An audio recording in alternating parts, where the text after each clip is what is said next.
toutes et à tous, je suis ravi de vous accueillir pour ce tout premier numéro de Bordeaux vous voici bien, votre nouveau magazine qui vous parle de mode, de bien-être, mais surtout de toutes les dernières tendances de votre ville préférée.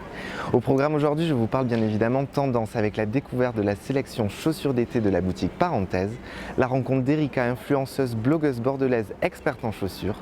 En bonus, un petit tuto pour une démarche parfaite en talons hauts. Et pour terminer, je vous donne rendez-vous cours de la Martinique où j'ai testé pour vous le yoga Bikram, le yoga des stars qui a pour particularité de se pratiquer dans une salle à 40 degrés. Ça vous tente? C'est parti! Nous sommes dans le quartier des grands hommes devant la boutique Parenthèse, le temple de la chaussure et de la maroquinerie de luxe. Nous avons rendez-vous avec Erika du blog Black Sap. Suivez-moi.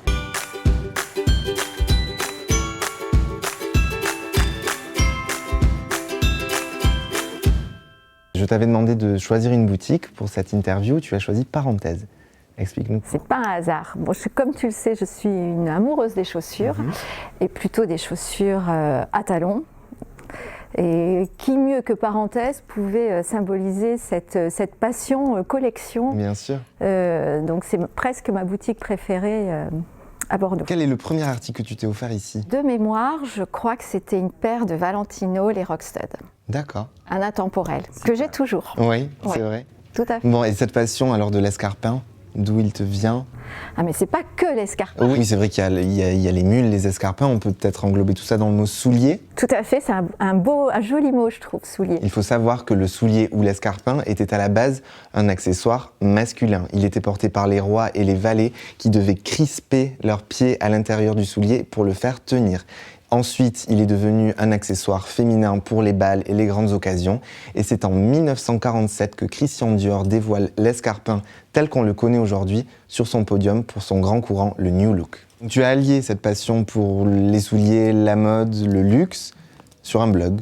Tout à fait. Voilà, ça fait maintenant, alors je crois 5 ans, 6 ans, que j'ai dévié de la déco qui était un de mes premiers amours aussi vers la mode. Au départ, tu fais ça chez toi, c'est tes enfants qui te prennent en photo dans ta salle à manger, sur ta terrasse, de manière, comme ça, pas du tout pro, c'est presque un journal intime, c'est pour s'amuser. Et puis, tu commences à y prendre goût, et puis tu commences à avoir des retours. Et oui, bien sûr. Ça donne envie d'aller plus loin. Et oui. Et de continuer dans ce sens-là, puis pour moi, c'est quand même une vraie passion. Bon, et tu as 3 enfants, c'est ça?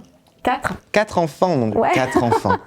4 enfants, qu'est-ce qu'ils ont pensé au début? Donc ça veut dire que tu as, toi, plus de followers que tes 4 enfants réunis. C'est énorme, la maman stylée quand même. Ce qu'ils ont pensé, je dirais que ça dépend. Moi, j'ai 2 filles, 2 garçons avec des âges différents et c'est vraiment une question de caractère. Ma fille aînée, qui est plutôt un télo, n'a pas trop apprécié. Elle trouve que c'est très futile et que c'est une manière de s'exposer qui ne lui correspond pas du tout. Bon, les garçons sont un petit peu plus détachés et celle qui participe le plus et qui est en fait assez fière, c'est ma 2e fille qui me prend en photo régulièrement. Et une maman blogueuse, ça interpelle un peu et elle est assez fière finalement, ça fait plaisir. Ben, elle peut être fière. Rien qu'au cœur de Bordeaux, dans la ville de Bordeaux, il y a quand même pas mal de blogueuses, qu'elles soient mode, culinaire, etc. Ouais. Quel est ton petit plus à toi? Alors, je ne parlerai pas de petit plus, je pense que la spécificité vient plus de mon âge. C'est vrai que la plupart des blogueuses, enfin je parle au niveau mode, ont entre 20 et 30 ans. Ben, moi j'ai démarré beaucoup plus tard, et même si ça fait pas si longtemps que ça, j'ai plus 30 ans depuis longtemps. Mais justement ça permet de toucher un autre créneau, d'avoir un pouvoir d'achat qui peut être un peu supérieur aussi, puis ça permet de se différencier parce que quand une marque, quand une boutique veut une blogueuse, une jeune, elles sont 50. Je crois que Bordeaux est une des villes où il y a le plus de blogueuses. Quand on arrive vers une tranche d'âge un peu plus âgée, on est beaucoup moins nombreuses et donc pour une fois, l'âge est un avantage. Je traite de la vie courante de tout le monde, des femmes, de petites anecdotes. De situations. Voilà, exactement. Et c'est souvent un peu, j'espère un peu traité avec humour ou sarcastique, mais c'est surtout pas se prendre au sérieux. Donc c'est pas la peine d'aller s'inventer un personnage parce qu'au bout d'un moment, on s'en rend compte. Il faut rester soi-même. Moi, j'ai travaillé avec une photographe qui voulait pas que je sourie souris, elle m'imposait d'avoir un visage figé et c'est pas moi. C'est pas toi, c'est ça. Donc ça n'a pas fonctionné. Je crois qu'il faut pas raconter d'histoire, faut pas raconter de mensonges, faut rester naturel, Oui, faut bien porter sûr. ce qu'on aime et pas parce que c'est la tendance et qu'il faut porter ça. Bien sûr. Voilà, et puis je sais pas si tu as vu le petit dans ma bio sur Instagram, voilà, moi je dis que voilà, à force de vouloir ressembler à tout le monde, on ne ressemble plus à rien, quoi, ou plus à personne. Oui, c'est vrai. Il faut rester vraiment en accord avec soi-même. Pour faire plus ample connaissance avec toi, j'ai une idée. J'ai envie de te poser des questions en tac au tac. Oh là là, qu'est-ce que tu m'as préparé? T'inquiète pas, tu réponds Je te fais avec confiance, naturel, avec fun, ça va bien se passer. Sans réfléchir. C'est parti. Je suis née à Arcachon en plein été et je ne te dirai pas quelle année. J'étais fan à l'âge où je m'en souviens de Blondie. Ado, je suis passée par différents styles, je n'avais pas la même morphologie, mais j'ai toujours été attentive quand même à ce que je portais. Mon péché mignon, la gourmandise, le chocolat, le champagne. Je déteste le dimanche. J'aimerais savoir ce que les gens pensent. Avec une baguette de pain, du beurre, du bon beurre. Un atout, en toute humilité, le sourire et les jambes peut-être. Une faiblesse parfois trop sensible. Mon application préférée, Instagram. Mon compte Instagram, j'en ai pas parce que j'aime bien changer, j'aime bien découvrir des nouveaux comptes, donc préféré, non, il n'y en a pas. Ma meilleure photo et celle qui a peut-être fait aussi le plus de bruit, c'est une photo en lingerie. Ma photo de rêve, je pense que c'est le lieu qui ferait ça, c'est pas moi. Mon plus grand rêve, être pas réincarné, avoir une autre vie derrière. Des talons, un jean et une chemise blanche. Porter des baskets à vie. Mon secret beauté, être assise à côté d'une moche, comme disait Amanda Lear. Tu parlais de naturel et d'authenticité. Comment on fait pour rester authentique dans la mode, grâce à la mode? Je crois que c'est un doux mélange entre rester soi-même, mais aussi écouter bien sûr ce qui se fait. Moi, ça m'épate un peu quand certaines personnes me disent « Ah non, je peux pas porter ça, c'est pas moi ».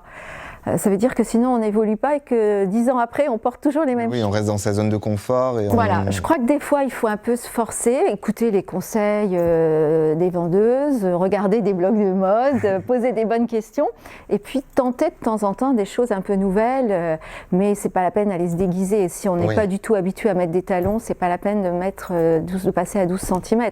Si on n'est pas à l'aise avec des baskets, parce que c'est la mode des baskets, on se met pas en robe avec des baskets. Il faut quand même être à l'aise avec ce qu'on porte. Mais il y a quand même des courants si on veut être fashion, qu'on est un petit peu obligé de suivre. Et oui, bien sûr. D'ailleurs, j'ai lu qu'il y a 46% des Européennes qui ne savent pas marcher en talons. Ah, mais c'est tout un art. Regarde, je me suis acheté des Jimmy Flou et j'aimerais que tu m'aides à marcher avec. Ah écoute, on est sur combien là, sur du... c'est quand même, tu vois, par rapport aux miennes, pareil, t'es sur du bon 13 cm. Bon, très bien. Première fois ? Presque. Allons-y.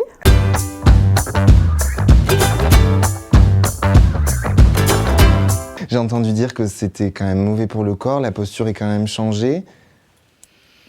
Je sais pas, écoute, moi ça fait quand même des années que je porte des talons et c'est l'inverse. C'est quand je reviens à plat que j'ai très mal au dos parce qu'en fait je pense que c'est vraiment une histoire de bassin qui prend une position particulière. Mais te dire qu'on a plus mal au dos avec des talons, non. Non. Bon, c'est peut-être mauvais pour les pieds par contre, parce que c'est vrai qu'il peut y avoir certaines femmes finissent par avoir une déformation, mais mauvais pour le dos. Écoute, on en reparle dans 10 ans, je te dirai avec plaisir. Où j'en suis. Tu me montres alors ? Allez. Hop, bien droit. Alors, tu vas m'aider à me lever. Allez. Oh ! Alors, petit conseil, vas-y. Je t'écoute. Alors, non, faut pas que tu regardes les pieds, sinon c'est pas possible. Bien droit, pas les fesses en arrière non plus, c'est pas joli. Tu rentres le ventre. D'accord. Allez, c'est parti. Ça fait beaucoup de choses. Ça vient pas du jour au lendemain. Écoute, non.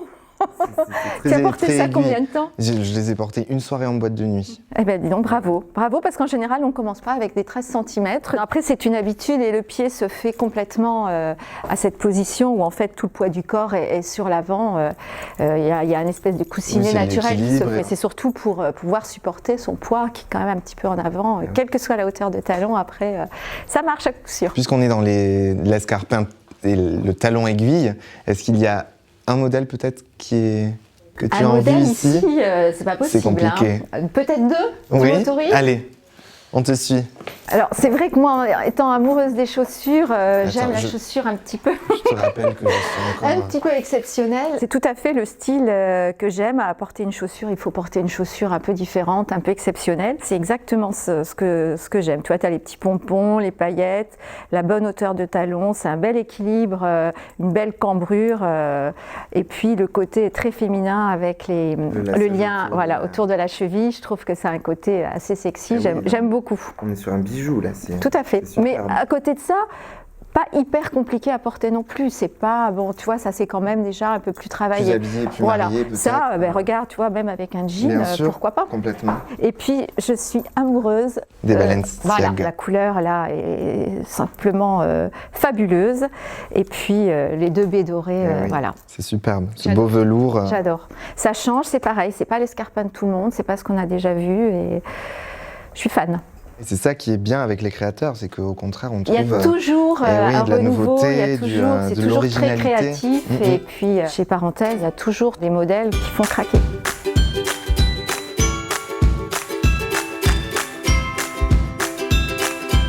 Nous sommes au cœur des Chartrons, nous avons rendez-vous pour un cours de yoga Bikram, le yoga des stars. Vous ne connaissez pas? Suivez-moi. Bonjour Alain. Bonjour Nicolas, bienvenue. Merci. Donc voilà ton tapis, ta serviette. Merci beaucoup. Pour le premier cours, tu vas faire ce que tu peux. Le plus important, c'est de bien respirer par le nez. Inspiration et expiration par le nez, la bouche fermée. Au début de la classe, on va faire un exercice de respiration profonde qu'on va te montrer, où là on ouvre la bouche. Après, c'est que la bouche fermée. Très bien. On se retrouve bien là-dessus, c'est ça le plus important au départ, bien respirer par le nez. N'hésite pas à t'asseoir de temps en temps. C'est pas une course, chacun fait ce qu'il peut. Ok? Ok. Allez, on y va.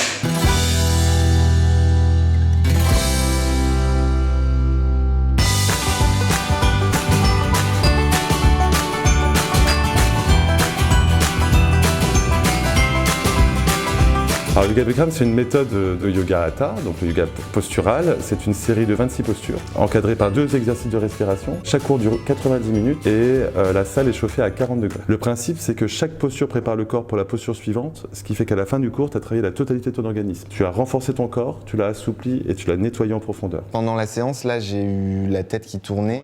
Est-ce que c'est normal? Tout à fait, surtout les premières fois, parce que tu réoxygènes ton corps comme jamais peut-être tu l'as oxygéné. Notamment avec le pranayama, l'exercice de respiration profonde que l'on fait au début, tu vas remplir tes poumons énormément d'air, ce que tu ne fais pas dans ta respiration quotidienne. Donc c'est ça qui peut cette suroxygénation en fait, qui peut te faire tourner un petit peu la tête. Donc ça veut dire que j'ai bien travaillé. Tu as bien travaillé, bravo. Bravo. Du coup, je suis assez surpris parce que ça ne sent pas la transpiration dans la salle alors qu'on est quand même tous trempés. Oui, en fait la salle est très aérée, c'est-à-dire qu'on a une centrale de traitement d'air qui gère la chaleur et l'humidité, ce qui fait que les odeurs et le surplus d'humidité sont évacués en permanence.